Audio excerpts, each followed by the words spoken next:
Now, in this particular video, we would be discussing the difference between phrases and clauses. Phrases and clauses are again they are units of a sentence, and if we look at the English sentence, we'll find that we have one word, right? So you might have one word which could be, this one word could be a noun, it could be a pronoun, and it could be a verb, it could be an adverb, adjective, correct?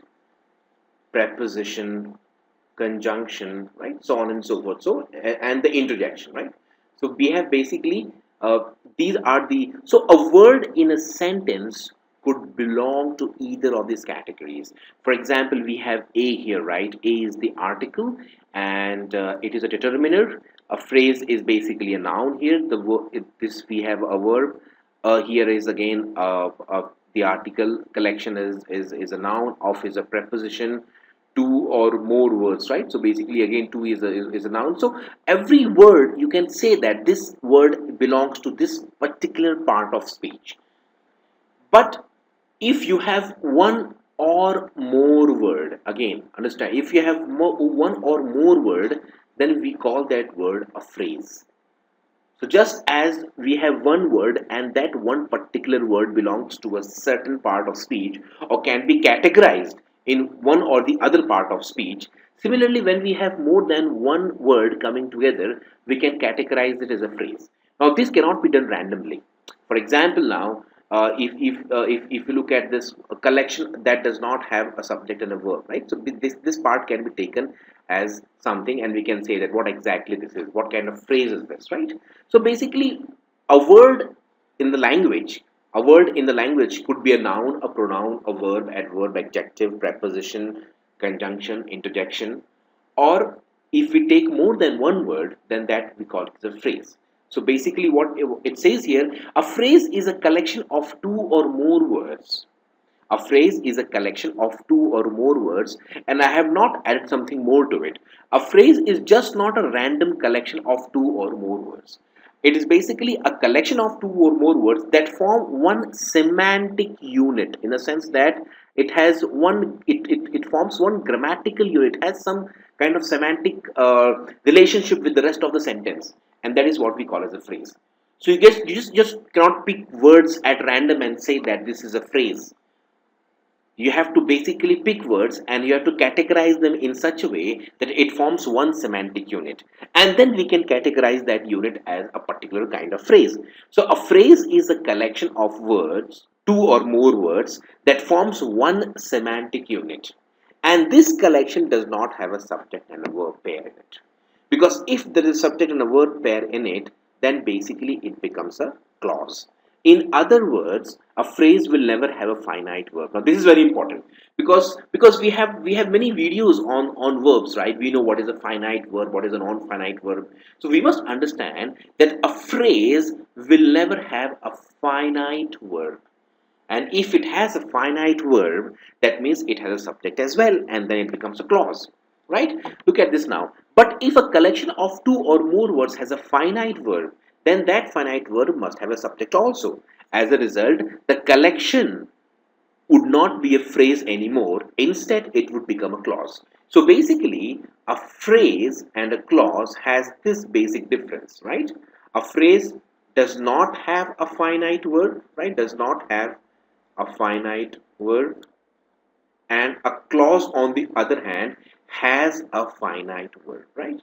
And because it has a finite verb, it must have a subject as well, and therefore clause is basically a pair of a subject and a finite verb. A phrase does not have a finite verb, and therefore it is called as a phrase. It is different from a clause, right? Though a clause must have a subject and a finite verb, the subject and the finite verb in itself may not express a meaningful or complete idea. Please understand this. A clause may have a subject and a finite verb, and still it may not express a complete meaningful idea. A clause that expresses a meaningful idea is called an independent or main clause, while a clause that does not express a complete or meaningful idea is called as a dependent or subordinate clause. Right? A subordinate clause depends on on the main or the independent clause in order to make complete sense. Look at this example now. A letter written in 1980. Now, this is a collection of words, right? A letter written in 1980. Because, but does it make complete sense to you? If I ask this question to you all, a letter written in 1980, does it make complete sense? And you would say, no, it doesn't make complete sense. Why? Because though it sounds like the verb, it does not have a verb. This is basically a participle. A letter written in 1980 was found on my chair. Correct? Or was found on my desk, right? So a letter, so basically a letter was found on my desk. So this becomes the subject and this becomes the verb, and therefore it makes complete sense. Even if I remove this particular part, a letter was found on my desk. What kind of letter? A letter written in 1980. So this basically is a modifying element for the noun letter. It is not the verb. And if at all I want to make it meaningful, I don't want to have all this kind of extra element here. I can simply say a letter was written in 1980. And the moment I put a finite verb here, then this finite verb along with the written participle makes a complete meaningful sentence, right? Because this collection of words does not have finite verb, it would qualify as a phrase. And because a letter was written in 19, so we have a letter was written in 1980, it makes complete sense if I put the verb was. Without the verb was, it is a phrase. And if I keep the verb was and I put because, it becomes a dependent clause. Because a letter was written in 1980, there was no need of further communication. Correct?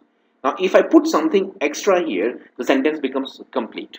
Because a letter, so a letter was written in 1980. This makes complete sense, right? If I remove because from this screen here, it looks a letter was written in 1980. It makes complete sense. But the presence of the conjunction because makes this unit as a dependent clause. Why? Because we have a subject, a letter, we have the verb was, but because of the presence of the conjunction because, it is depending on the main clause which is not there.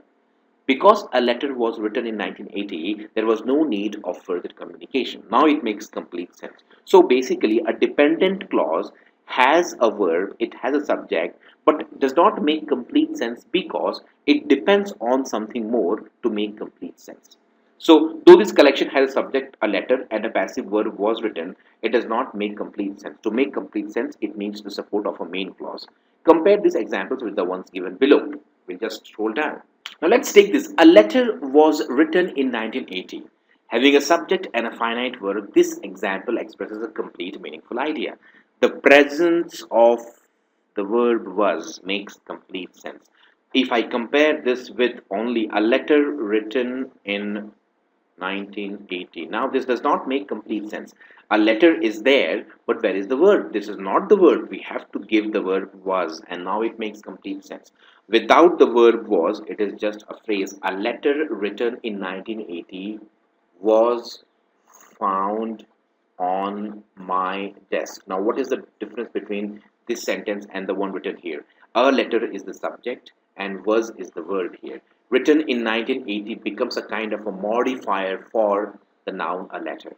So a letter was found on my desk and that letter was written in 1980. That is what it means basically. So this whole element is basically a modifying phrase for the noun letter. A book written by Shakespeare was found lying on the table. So was found basically becomes the verb. Because a letter was written in 1980, we have evidence that the place was occupied. This example has two parts. The first part is dependent clause. Now this is a clause. This too is a clause, right? This is the clause. This too is a clause. Why we call them clauses? Because in both the cases we have a letter which is the subject and was is the verb. We is the subject and have is the verb. And this particular clause itself has a clause within it. This is the main clause, right? This is the main clause of the sentence. This main clause of the sentence itself has a clause inside it. And this clause comes after that. So after that, you have one more clause. The place was occupied. The place is the subject and was is the verb. We is the subject, have is the verb. So basically, you say we have evidence, right, that the place was occupied, right? So you'll find that this is basically a complete meaningful idea. We have evidence that. So we is the subject, have is the verb, and we have evidence that. What kind of evidence? That. Now this that basically introduces one more clause. The place was occupied. So basically this is the main idea, right? And this idea, in this we have the main subject we and the main verb have. We have evidence. What kind of evidence? That the place was occupied, and this is itself a subject and a verb. So basically you can have many pairs of subject and verb in a sentence. In a sentence you might have many clauses. For example, this sentence, you have many clauses. You have because a letter was written in 1980. So you have the conjunction because, which makes this particular clause a dependent clause. So because a letter was written in 1980, so this is clause number 1. And then we have evidence. So we have evidence, clause number 2. We and have, clause number 2, right? And we have evidence that. And what is that? The place was occupied. So we have basically clause number 3. This clause number 3 has its own pair of subject and verb. The place was. Right? So this entire sentence has 3 clauses. 2 are dependent clauses. One begins with conjunction because. The other begins with conjunction that, the place, and the main clause has subject we and verb have. So what our primary target is, we must understand the difference between clause and phrase. Clause can be dependent clause, the way we have seen in this sentence, and there can be independent clause. Independent is, this is the independent clause. We have evidence. Suppose if I just put like this, we have evidence.